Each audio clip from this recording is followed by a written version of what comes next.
Hello everyone, welcome back to my channel. तो कैसे हो आप सभी? आई होप आप सभी अच्छे होंगे, ठीक-ठाक होंगे और अपना अच्छे से ख्याल रख रहे होंगे और आप सभी को हरे कृष्णा, राधे राधे। तो सबसे पहले ना थोड़े से हाथ सेक लिए जाएँ क्योंकि ठंड काफ़ी हो रखी है और हाथ एकदम सुन्न से हो जाते हैं और ख़ास करके सुबह के टाइम। तो बस नहा धो के आ गई हूँ मैं रसोई में और अब मैं लगा लूँगी तड़का। तो तेल अच्छे से गरम हो गया और ये चॉपर में ना मैंने अदरक और टमाटर को चॉप कर लिया है और बस लहसुन, अदरक मैं इसमें डालूँगी नहीं क्योंकि गोपाल जी को भोग लगाना है। तो आज मैं गोपाल जी के भोग के लिए सफ़ेद छोले और चावल बना रही हूँ और साथ में रोटी तो हो ही जाएगी। तो ये गोपाल जी को आज भोग लगेगा क्योंकि ये जो वीडियो है ना ये द्वादशी की है। तो अभी सुबह के 6:30 बज रहे हैं और अभी मेरे को ना गोपाल जी को स्नान वगैरह कराना है, तो वो मैं बाद में कराऊँगी खाना बना के। तो जब ये खाना बन जाएगा ना मैं गोपाल जी के लिए निकाल लूँगी, उसके बाद जो है अंजलि का टिफ़िन भी पैक कर दूँगी। तो दूसरी साइड पे मैंने चावल बनने के लिए भी रख दिए हैं। तो बस ये टमाटर, अदरक ना अच्छे से भुन गए थे, इसमें मैंने जीरा भी डाल दिया था, लाल मिर्च, हल्दी, काली मिर्च और धनिया पाउडर इसमें मैंने डाल दिया है और नमक भी इसमें मैंने डाल दिया था। तो बस अब इसको मैं अच्छे से भून लूँगी। तो छोले ना मैंने रात को ही भिगो के रख दिए थे, तो जब मैं सुबह जैसे उठी हूँ ना, तो नहाने से पहले इनको मैंने उबलने के लिए रख दिया था। तो जो भी इसमें जैसे खड़े मसाले जो डालने होते हैं, दालचीनी, तेजपत्ता, बड़ी इलायची और नमक, तो वो डाल के मैंने उबाल लिए हैं और ये अच्छे से उबल भी गए हैं। तो बस तड़का भी अच्छे से भुन गया था, तो इसमें मैंने सारे छोले डाल दिए हैं और अब इनको मैं अच्छे से दे दूँगी उबाला। तो उबाला अच्छे से आ गया और इसमें मैंने ज़्यादा सारा धनिया डाल दिया काट के। तो बस गोपाल जी का तो भोग बन गया और अब ये ढक के रख दिया जाए। तो गैस वगैरह मैंने बंद कर दिया और आटा गूँध के रख दिया है। तो अंजलि का जाना कैंसल हो गया है। तो अभी जो फुलके हैं ना वो मैं बाद में उतारूँगी। अभी गोपाल जी को स्नान करवाना है मुझे, पूजा करनी है, फिर उसके बाद मैं फुलके उतार के गोपाल जी को भोग लगाऊँगी।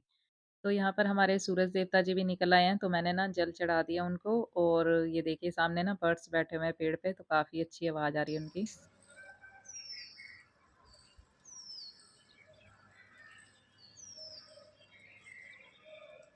और अब मैं आ गई हूँ अंदर और अब करवाऊँगी गोपाल जी को स्नान। तो आप ये जो पेड़ देख रहे थे ना, ये मतलब कि पहले तो हरा-भरा था, तो जिनके प्लॉट में ये लगा हुआ है ना, उन्होंने कटवा दिया है। तो इस पर ना काफ़ी पक्षी आके बैठते थे जब हरा था।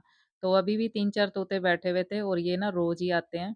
तो सुबह के टाइम ना पक्षियों की आवाज़ काफ़ी अच्छी लगती है। तो बोलते तो ये दिन में भी है पर सुनाई नहीं देती इतनी आवाज़ इनकी क्योंकि काफ़ी शोर-शराबा हो जाता है ना, सभी जग जाते हैं और गाड़ियों की आवाज़ तो काफ़ी चीज़ें हो जाती हैं। तो उस वजह से जो है इनकी आवाज़ फिर कम आती है। लेकिन जब सुबह का टाइम होता है ना, जब सब सोए होते हैं, एकदम शांति का माहौल होता है, तो उस टाइम पे जो इनकी आवाज़ सुनने में काफ़ी अच्छी लगती है। तो ठाकुर जी का, बिहारी जी का स्नान तो हो गया और अब बस इनको मैंने अच्छे से पोंछ लिया है और अब इनको मैं लंगोटी बाँध रही हूँ। तो लंगोटी भी इनकी बाँध दी है और अब पहना दी जाए इनको ड्रेस। तो स्वेटर वाली ड्रेस डालने से पहले ना मैं इनको ये कॉटन वाली जो फ्रॉक है ना ये डाल देती हूँ क्योंकि अगर डायरेक्ट हम स्वेटर पहनाते हैं ना तो वो शरीर पे चुभता है और क्योंकि इनमें होल से भी रहते हैं ना स्वेटर में तो इससे जो है इनको फिर हवा भी लगती रहती है। तो इसलिए नीचे जो है ना हल्की-फुल्की सी जो है फ्रॉक टाइप जो भी पोशाक आप पहनाते हो गोपाल जी को वो ज़रूर पहनानी चाहिए। तो कई लोग ऐसे ही पहना देते हैं गोपाल जी को वूलन ड्रेस, चाहे वो जैकेट वाली हो या फिर ये फ्रॉक वाली क्यों ना हो। तो कोई भी जो वूलन ड्रेस होती है ना वो डायरेक्ट ही पहना देते हैं। तो कोई बात नहीं, सबकी अपनी-अपनी श्रद्धा है। जैसी वो सेवा करना चाहें गोपाल जी की कर सकते हैं। पर हम लोग ये सोचते हैं ना कि हम गोपाल जी की सेवा कर रहे हैं, पर ऐसा कुछ नहीं होता क्योंकि जब तक गोपाल जी की इच्छा नहीं होती ना तब तक हम उनकी सेवा कर ही नहीं सकते। तो वैसे तो ये हमारे मन के भाव ही होते हैं गोपाल जी के प्रति कि उनको ठंड लग रही है या गर्मी लग रही है, तो उस तरीके से हम इनको तैयार करते हैं या पोशाक वगैरह पहनाते हैं। तो वैसे तो ये हमारे गोपाल जी हैं, ठाकुर जी हैं, जगत के पालनहार, इनके लिए तो क्या सर्दी, क्या गर्मी। तो चलिए गोपाल जी का स्नान भी हो गया और श्रृंगार भी हो ही गया है। तो बिहारी जी का भी मैंने कर दिया चंदन से श्रृंगार और अब इनको मैं विराजमान कर दूँगी इनके आसन पर। तो आज ना दिन में भी काफ़ी काम है करने वाले, तो बस गोपाल जी को मैं इधर विराजमान कर देती हूँ, इनकी जो टोपी वगैरह है वो भी पहना देती हूँ और शालिग्राम ठाकुर जी को भी ना मैं यहीं पर ही बिठा देती हूँ क्योंकि ठंड करके मैं पहले तो मैं मंदिर में मतलब कि ठाकुर जी को बिठाया था मैंने, तो फिर अब जैसे ही सर्दियाँ स्टार्ट हुई हैं ना फिर से मैं इनको यहीं पे बिठा देती हूँ। तो शालिग्राम ठाकुर जी के लिए भी मैंने छोटा-सा ऊनी आसन बनाया हुआ है। तो ये जो भगवत गीता है ना, ये मैं अपने बेड के पास ही रखती हूँ क्योंकि रात को मैं ये पढ़ के ही सोती हूँ। तो क्योंकि दिन काफ़ी छोटे हैं ना, तो दिन में तो टाइम मिलता नहीं है पढ़ने के लिए, पर रात को जैसे जब मैं सोने के लिए जाती हूँ ना बेड पे, तो बस थोड़ी देर जो है पढ़ लेती हूँ। तो जितने भी पन्ने पढ़े जाएँ, 1, 2 या 4 जितने भी पढ़ने होते हैं ना, जितना मुझे टाइम मिलता है, मैं उस हिसाब से पढ़ लेती हूँ। तो बस अब ये तुलसी पत्र मैंने शालिग्राम ठाकुर जी को भी दे दिया और इनके भोग में भी डाल दिया है। तो बस अब मैं आ गई हूँ रसोई में, तो चाय मैंने बनने के लिए रख दी थी, तो ये कम गैस में ना काफ़ी देर कढ़ गई है। और ये देखिए भोजन भी गोपाल जी का गरमा-गरम तैयार है, पर लेकिन अभी बाद में भोग लगाऊँगी मैं, पहले पीऊँगी चाय क्योंकि सुबह से उठी हुई ना तो ठंड लग रही है। तो धूप जो है काफ़ी अच्छी लग रही है क्योंकि रसोई में ही सीधी आती है, तो जब भी सूरज देवता जी निकलते हैं ना, तो सीधा जो है रसोई में ही जो इनकी रोशनी आती है, तो काफ़ी अच्छा लगता है सुबह के टाइम। तो गर्मियों में भी ऐसा ही होता है क्योंकि गर्मियों में भी जब निकलते हैं सूरज देवता जी सीधा रसोई में ही आते हैं, लेकिन ये होता है ना कि हल्की-हल्की धूप होती है सुबह की, तो वो अच्छी लगती है। तो हमारे अपने घर में जो है ना धूप नहीं आती सुबह की क्योंकि हमारा जो घर का फेस है ना वो पश्चिम साइड की तरफ है, तो इसलिए जब भी धूप निकलती है तो फिर छत पे ही जाना पड़ता है। तो मेरी चाय को करते हुए काफ़ी टाइम हो गया है, तो बस अब इसको मैं छान लूँगी और छान के इसमें मैं डालूँगी शक्कर। तो सर्दियों में शक्कर और गुड़ वाली चाय जो है एकदम मस्त लगती है। तो देखिए गरमा-गरम चाय मेरी तैयार है और इसमें मैंने शक्कर डाल ली है, आप भी पी लीजिए। तो इसको पहले मैं अच्छे से घोल लूँगी, फिर चाय पी के फिर आपको मिलती हूँ।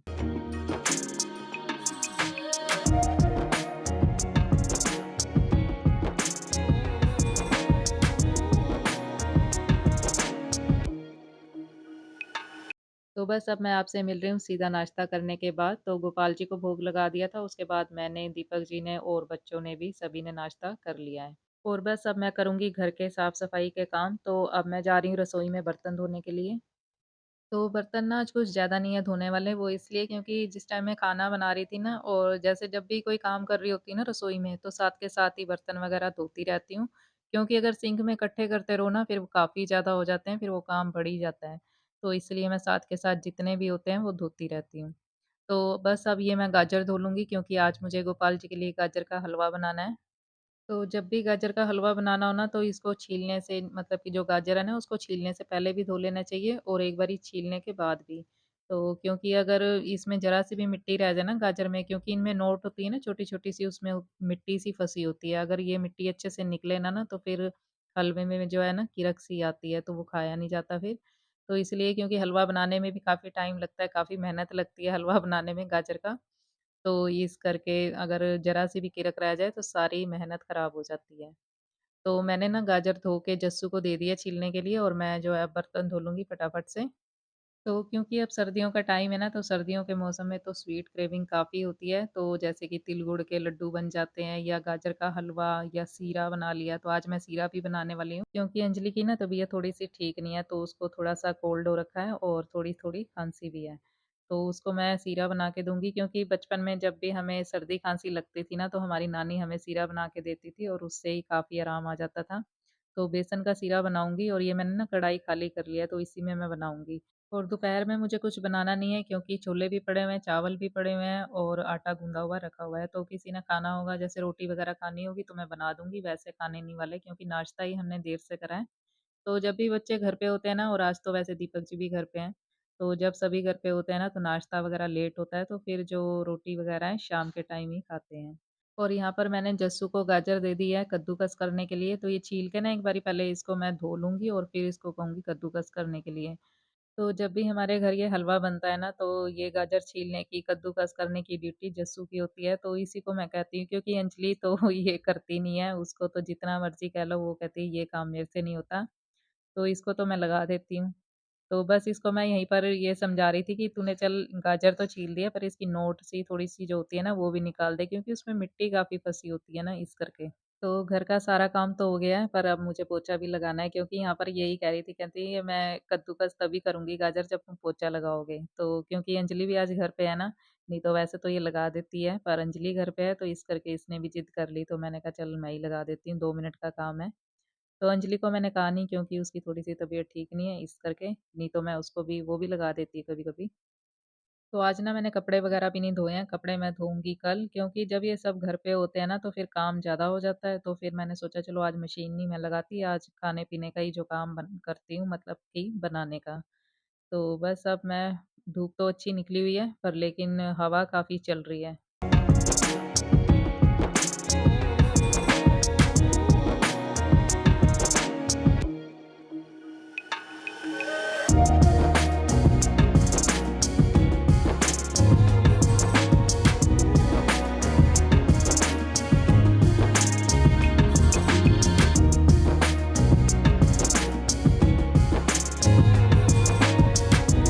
तो चलिए काम-वाम करने के बाद फिर से आ गई मैं रसोई में और अब बनाऊँगी सीरा क्योंकि अंजलि कह रही है मम्मी जल्दी से बना दो।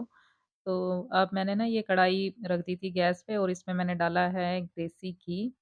तो इसमें मैंने 3 चम्मच सूजी डाली है और 3-4 चम्मच ही जितना बेसन भी डाल दिया है। तो बस अब इसको मैं अच्छे से भूनूँगी। तो मैंने ना इसमें बेसन के बराबर जितनी सूजी डाल दी क्योंकि 4 चम्मच जितना मैंने बेसन डाला था और 4 चम्मच जितनी ही इसमें मैंने सूजी भी डाल दी है। तो बस अब इसको मैं अच्छे से भून लूँगी। तो इसको एकदम कम गैस पे भूनना है, अगर तेज़ गैस पे भूनते हैं ना हम इसको जैसे सूजी, बेसन का जब भी हम हलवा बनाते हैं, तो अगर इसको तेज़ गैस पे भूनो तो ये जलने लग जाता है, फिर हलवे में वो स्वाद नहीं आता। तो अगर इसको कम गैस पे हम भूनते हैं ना अच्छे से, तो एक इसमें से खुशबू आती काफ़ी अच्छी-सी और फिर हलवा या सीरा जो भी हम बनाते हैं, वो काफ़ी टेस्टी भी बनता है। और दूसरी साइड पे मैंने ना अ, चीनी डाल के और उसमें पानी भी डाल दिया है और वो अच्छे से गर्म हो जाएगा पानी, तो फिर इस हलवे में मैं डाल दूँगी। तो ये सूजी बेसन जो है ना अच्छे से भुन गया है और अब इसमें मैं थोड़ा-थोड़ा करके पानी डालूँगी और साथ के साथ इसको हिलाती रहूँगी। अगर हिलाएँगे नहीं ना तो इसमें जो है नोट्स बनने लग जाती हैं, तो इसीलिए तो मैंने बस इसमें पानी सारा डाल दिया है। और थोड़े से ना मैंने यहाँ पर काजू बादाम भी ले लिए हैं, तो इसको मैं थोड़ा-सा बारीक-बारीक कट करके ना वो भी इसमें डाल दूँगी। तो ये जो है ना काफ़ी पतला बनता है क्योंकि इसको पिया जाता है ना सर्दियों में और ख़ास करके किसी को खाँसी लगी हो या कोल्ड हो रखा हो ना, तो उसको मतलब कि काफ़ी फ़ायदा करता है और मैंने तो इसमें सूजी भी ऐड कर दिया लेकिन मेरी नानी जो है ना ज़्यादातर बेसन का ही बनाती थी, तो उससे काफ़ी जल्दी आराम आता है। तो यहाँ पर ना मेरा कैमरा ऑफ हो गया था, तो इसको मैंने अच्छे से उबाला दे के ना फिर गोपाल जी को भोग भी लगा दिया और बच्चों को भी दे दिया और ये बाकी का मैं निकाल के रख दूँगी कटोरी में क्योंकि अभी दीपक जी आएँगे, बाहर गए हुए हैं कहीं, तो अभी जब आएँगे तो उनको मैं गरम करके दे दूँगी। तो अब मैं बनाऊँगी गाजर का हलवा, तो मैंने दोबारा से ही वही कढ़ाई धो के रख दी है गैस पे और इसमें मैंने डाला है देसी घी और अब मैं ये डाल दूँगी कद्दूकस की हुई गाजर। तो ये गाजर का जितना भी पानी है ना पहले मैं इसको सुखा लूँगी, इसमें पहले मैं कुछ भी नहीं डालूँगी। तो अगर हम ऐसे गाजर को घी में भून लेते हैं ना अच्छे से इसका पानी सुखा लेते हैं, उसके बाद दूध डालते हैं तो हलवा जो है फिर काफ़ी सही बनता है और एकदम जो गाजर घुलती नहीं है। तो ये देखिए मैंने दूध इसमें डाल दिया और दूध भी अच्छे से सूख गया था तो अब इसमें मैंने डाल दी है चीनी। तो पहले तो मैं सोच रही थी कि गुड़ वाला बनाऊँगी फिर मैंने सोचा चलो चीनी ही डाल देती हूँ। तो जब हम हलवे में चीनी डाल देते हैं ना, तो ये फिर पानी-पानी सा हो जाता है, तो इसका भी पानी मैं अच्छे से सुखा लूँगी। तो ये देखिए चीनी डालने के बाद इतना पानी हो गया था। तो बस ये अब मैंने जो ड्राई फ्रूट कट करे थे बादाम, काजू और थोड़ा-सा नारियल क्योंकि जो सूखा नारियल होता है ना, वो हलवे में काफ़ी टेस्टी लगता है। तो अब बस फिर से हो गया इसमें पानी, तो अब मैं इसको भी अच्छे से भून के ना, तो अच्छे से इसका पानी जो है सुखा दूँगी क्योंकि ये गीला-गीला बिल्कुल नहीं अच्छा लगता। तो इसको पानी को मैंने सुखा दिया है और अब इसमें मैंने थोड़ा-सा घी और डाल दिया है। तो बस अब इसको मैं और थोड़ा-सा भूनूँगी और उसके बाद लगाऊँगी गोपाल जी को भोग। तो लीजिए हलवा बन के हो गया तैयार। तो इसमें हम अपनी मनपसंद के कोई भी ड्राई फ्रूट डाल सकते हैं, इलायची पाउडर भी डालना चाहे तो डाल सकते हैं, पर मैंने नहीं डाला इसमें। तो बस अब मैं लगाऊँगी गोपाल जी को सबसे पहले भोग, उसके बाद फिर हम भी खाएँगे। तो वैसे तो अभी सीरा भी खाया था हमने थोड़ी देर पहले, तो इसको थोड़ी देर बाद ही खाएँगे। तो चलिए चलते हैं अंदर और लगाते हैं गोपाल जी को भोग। तो ठंड जो है ना काफ़ी हो रखी है, तो मैंने गोपाल जी को कंबल वगैरह दे रखा है क्योंकि ठंड बहुत हो रखी है और मौसम जो है ना इस टाइम ठंडा हो गया था। तो बस यहीं तक थी आज की ये वीडियो। उम्मीद करती हूँ आपको वीडियो अच्छी लगी होगी। अगर अच्छी लगी है तो लाइक, शेयर और सब्सक्राइब ज़रूर कर लीजिए मेरे चैनल को और कमेंट बॉक्स में अपने अच्छे-अच्छे सुझाव देना बिल्कुल मत भूलिए। मिलते हैं नेक्स्ट वीडियो में, तब तक के लिए हरे कृष्णा, राधे राधे।